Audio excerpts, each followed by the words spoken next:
आज इस वीडियो में पढ़ने वाले हैं सोशियोलॉजी के बारे में कि सोशियोलॉजी क्या होता है। ठीक है, तो फर्दर हम इसका पढ़ेंगे पहले डेफिनेशन, उसके बाद हम देखेंगे नेचर ऑफ सोशियोलॉजी। ठीक है, तो स्टार्ट करते हैं। तो पहला डेफिनेशन है कि it is defined as relationship between man and his environment, यानी कि रिलेशनशिप बिटवीन किसके बीच में, मैन और इन्वायरमेंट में क्या कहलाता है, सोशियोलॉजी कहलाता है। दूसरी डेफिनेशन ये है कि स्टडी ऑफ सोसाइटी, यानी सोसाइटी की स्टडी क्या कहलाती है, सोशियोलॉजी कहलाती है।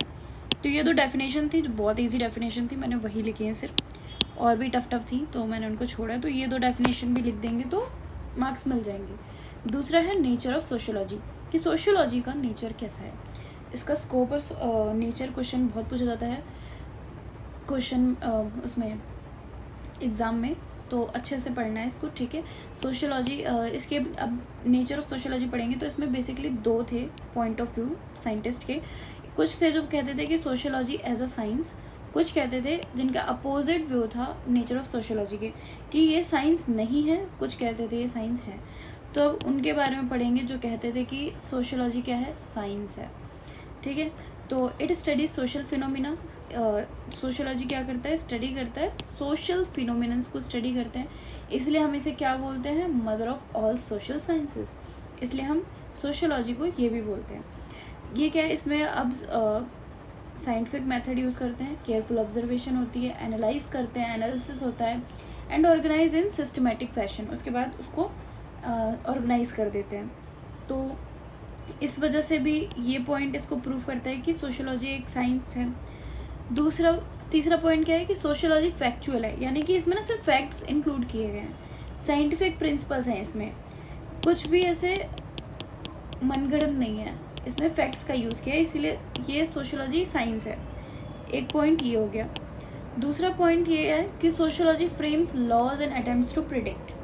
अब बेसिकली किस बात पे बोला है कि laws and attempts to predict, इसमें इन्होंने यूनिवर्सल लॉ बनाए थे। ठीक है, on the basis of universal law, उसके बेसिस पे इन्होंने ये बात बोली है कि sociology frames law and attempt to predict, यानी कि जो भी लॉज बने हैं वो सारे के सारे वैलिड हैं, ये कहना है इनका। ठीक है, उसके बाद इसमें ये कहना नहीं, हाँ, उसके बाद हैज़ प्रिंसिपल ऑफ सोशियोलॉजी और यूनिवर्सल डू नॉट वेरी, यानी कि जो प्रिंसिपल है ना सोशियोलॉजी के वो यूनिवर्सल हैं, वो वेरी नहीं करते हैं कि अभी आप यहाँ पे अप्लाई करोगे तो कुछ और होगा, वहाँ पे अप्लाई करोगे तो कुछ और, ऐसा नहीं है। उसके बाद है it discover causes and effect of relationship. ठीक है, इसमें आपको क्या पता चलता है कि क्या कॉज है और क्या इफेक्ट है उस रिलेशनशिप का। दूसरा, sociological principle are valid and reverified, यानी कि जो भी सोशियोलॉजिकल प्रिंसिपल्स बने हैं वो सारे वैलिड हैं और वेरीफाई होने के बाद वापस से रीवेरीफाई किया गया है, और हम इसे वेरीफाई भी कर सकते हैं चाहे तो ये तो था इनका कि सोशियोलॉजी साइंस है। ये इन्होंने कुछ पॉइंट्स रखे कि हाँ हम ऐसे प्रूव करते हैं कि सोशियोलॉजी क्या है, एक साइंस है, तो ये पॉइंट्स थे प्रूव करने के लिए।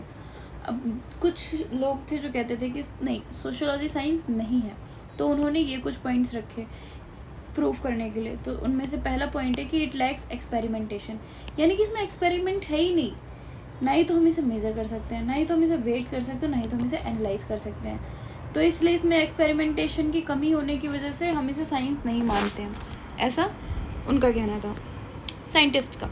उसके बाद लैक्स ऑब्जेक्टिविटी, यानी कि इसमें कोई ऑब्जेक्टिविटी ही नहीं है। दूसरा, लैक ऑफ एग्जैक्टिविटी, यानी कि फाइंडिंग्स बहुत ही लिमिटेड और बहुत ही लिमिटेड थे टाइम और स्पेस में, और उसके बाद जो प्रिडिक्शन थी वो माइट नॉट बी ट्रू, वो ट्रू नहीं भी हो सकती थी।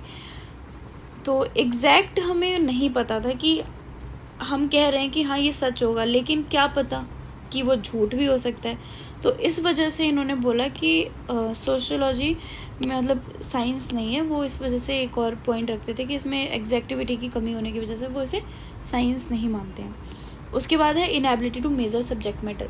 अब इनएबिलिटी, सब्जेक्ट मैटर को मेज़र ही नहीं कर पा रहे तो फिर ये साइंस कैसे हुआ, ना ही तो इसमें परफेक्ट एग्जैक्टनेस है, ये वाला पॉइंट। ठीक है, उसके बाद कैन नॉट प्रिडिक्ट करेक्टली, यानी हम इसमें प्रिडिक्ट नहीं कर पा रहे कि हाँ यही होगा, हम ये कह रहे हो सकता है।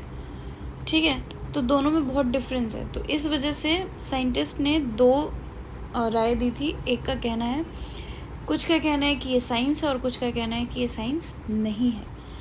तो ये था हमारा डेफिनेशन, हमने पढ़ा नेचर ऑफ सोशियोलॉजी। ठीक है, आगे नेक्स्ट वीडियो हम इसका स्कोप पढ़ेंगे कि सोशियोलॉजी का स्कोप क्या है। तो मिलते हैं नेक्स्ट वीडियो में।